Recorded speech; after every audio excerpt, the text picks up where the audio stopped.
Assalamualaikum warahmatullahi wabarakatuh.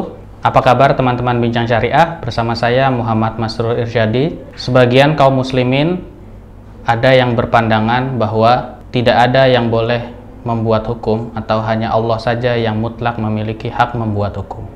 Pandangan ini disebut dengan al-hakimiyah atau dalam bahasa Arab sering juga diistilahkan dengan istilah al-hakimiyah al-ilahiyah, yang pada intinya adalah bahwa manusia yang tidak menentukan atau menghukumi sesuatu selain dengan apa yang dihukumi oleh Allah Subhanahu wa Ta'ala, maka ia adalah kafir.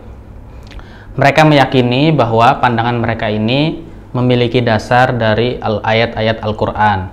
Di antaranya adalah surah Al-Maidah ayat 44, 45, dan 47 yang berbunyi wa man lam yahkum bima anzalallah faulaika humul kafirun. Itu ayat 44. Wa man lam yahkum bima anzalallah faulaika humul fasiqun, dan wa man lam yahkum bima anzalallahu faulaika humuz zalimun.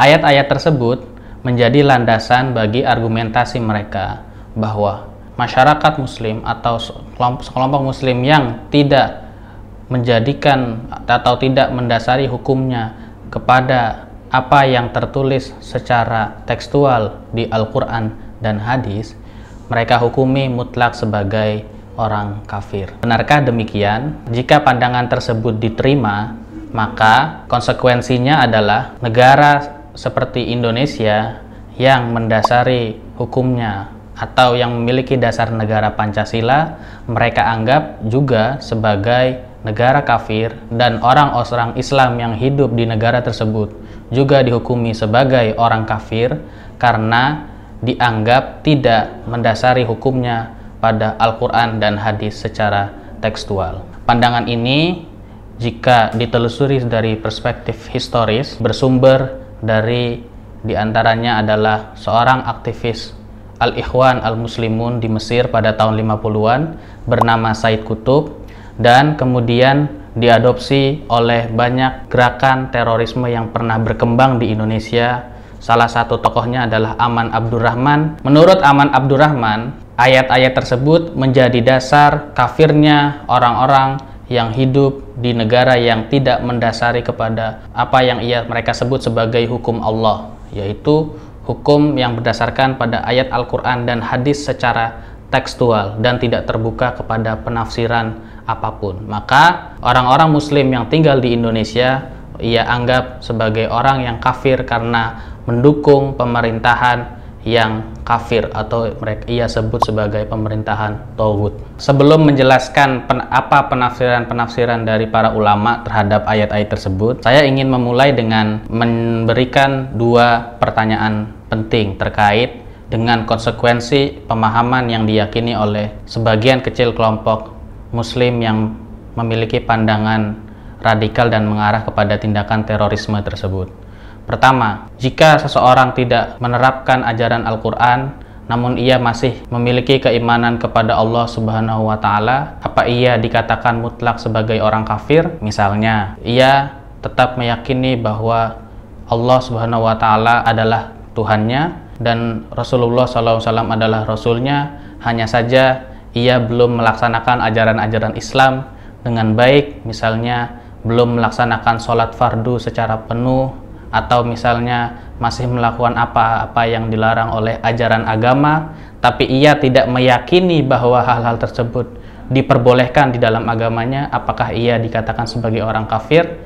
Jika kita menggunakan perspektif penafsiran hakimiyah dalam menghukumi mereka, maka ada banyak orang-orang Islam yang langsung dihukumi sebagai orang kafir.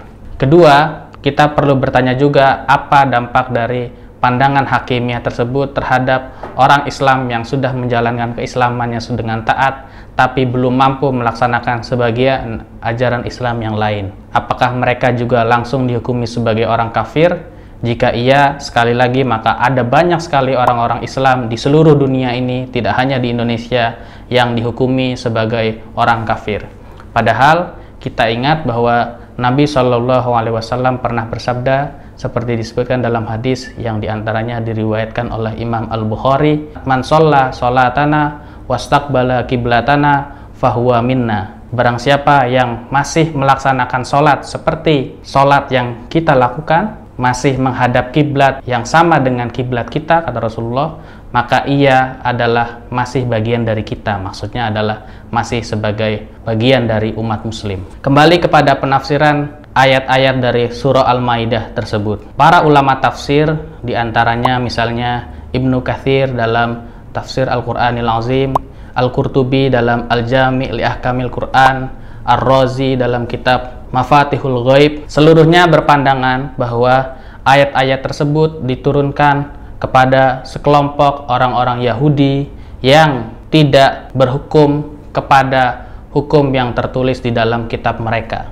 Nabi SAW kemudian merespon perilaku mereka yang hanya menerapkan hukum kepada sebagian orang-orang Yahudi yang lemah, tapi tidak menghukumi kepada orang-orang yang kaya atau mulia atau dari kalangan bangsawan. Dalam ulama tafsir menyebutnya dengan redaksi Al-Ashraf. Dalam salah satu redaksi di kitab tafsir disebutkan bahwa orang-orang Yahudi seringkali hanya menerapkan hukum kepada orang-orang yang lemah, ad-dhaif, tapi mereka tidak menerapkannya kepada orang-orang terhormat atau pemuka mereka, atau disebut dalam bahasa Arab dengan al-ashraf. Nabi SAW mengkritik perilaku tersebut, kemudian turunlah ayat-ayat tersebut. Para ulama tafsir juga menyebutkan bahwa ayat-ayat tersebut sama sekali tidak ditujukan untuk kaum muslimin, apalagi orang Islam yang melanggar sebagian ajaran agamanya.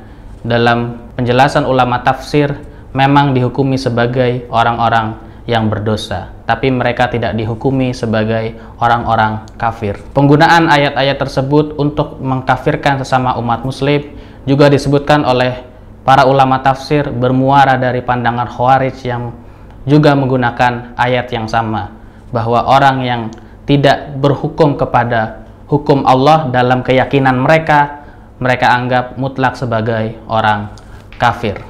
Al-Imam Al-Qurtubi dalam tafsirnya Al-Jami' li Ahkamil Quran menyatakan bahwa orang Islam itu tidak menjadi kafir meskipun melakukan dosa besar. Fa'ammal muslim fala yakfur wa inirtakaba kabiratan. Demikian seperti disebutkan dalam tafsirnya Al-Jami' li Ahkamil Quran. Jika kita tarik dalam konteks orang-orang muslim yang hidup diantaranya di Indonesia, maka bisa dikatakan mayoritas umat muslim tidak bisa sama sekali dikatakan sebagai orang kafir seperti yang diyakini oleh keyakinan hakimiyah ilahiyah tersebut.